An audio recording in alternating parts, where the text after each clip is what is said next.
দুঃসাহস করেছে তাদেরকে শীঘ্রই আইনের আওতায় এনে তাদেরকে বিচারের মুখোমুখি করতে হবে।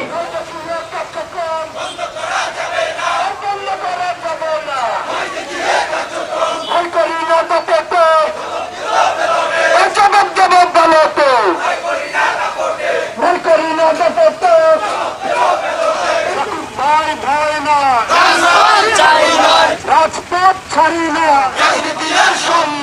রাজনীতি আর সন্ত্রাস একসাথে চলে না, রাজনীতি আর সন্ত্রাস একসাথে চলে না, রাজপথ ছাড়ি না, এখন ভাই ভয় নাই।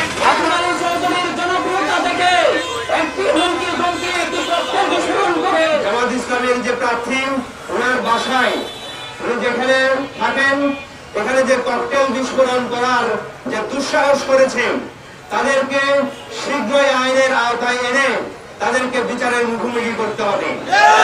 অন্যথায় খাগড়াছড়িতে যে কোনো পরিস্থিতি অনাকাঙ্ক্ষিত পরিস্থিতি তৈরির জন্য অনাকাঙ্ক্ষিত পরিস্থিতির জন্য তাদেরকে দায় নিতে হবে।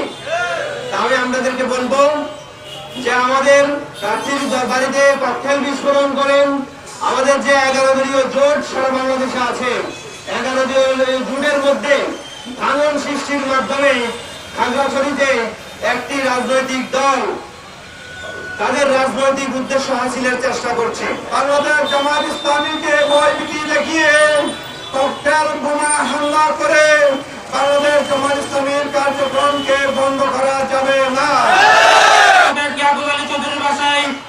হামলার প্রতিবাদে খাগড়াছড়ি পার্বত্য জেলা ইসলামী ছাত্র শিবিরের পক্ষ থেকে তীব্র নিন্দা এবং প্রতিবাদ। আমরা গত রাত 11:30টার দিকে আনুমানিক 11টার দিকে একটা সংবাদ পাইছি।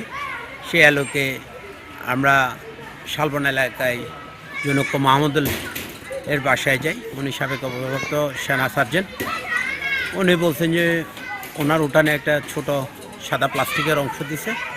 দেখানোর পরে এটা আমরা দেখছি এবং এটা জব্দ করছি, কিন্তু বিস্ফোরণ বা ককটেল বিস্ফোরণ বা বোমা বিস্ফোরণের কোনো আলামত বা পরিবেশ ওখানে আমরা দেখতে পাইনি। আমার সাথে আমাদের সার্কেল মহোদয় ছিলেন, আমরা মোবাইল টিভির অনেকেই ছিলাম। বিভিন্ন অ্যাঙ্গেল থেকে আমরা তদন্ত করে জানতে পারছি যতটুকু ওখানে একটা আতশবাজির ঘটনা ঘটছে। উপরের দিকে অনেকে দেখছে রাতের দিকে এবং পাড়া প্রতিবেশীরা শব্দ শুনছে, কিন্তু বোমার অস্তিত্বের কোনো কিছু পায়নি। তথাপিও আমরা যেহেতু উনি একজন ক্যান্ডিডেটের বাড়ি ছিল, যে মাহমুদুল হাসানের উপস্থাপন মতে যে প্লাস্টিকের টুকরা ওনার উঠানের ভিতরে পাওয়া গেছে ওটা আমরা জব্দ করছি। ওটা বিস্ফোরক কিনে এটার জন্য ফরেনসিক পরীক্ষা পাঠাইছি, আর এটার বিষয়ে অনুসন্ধান চলমান আছে।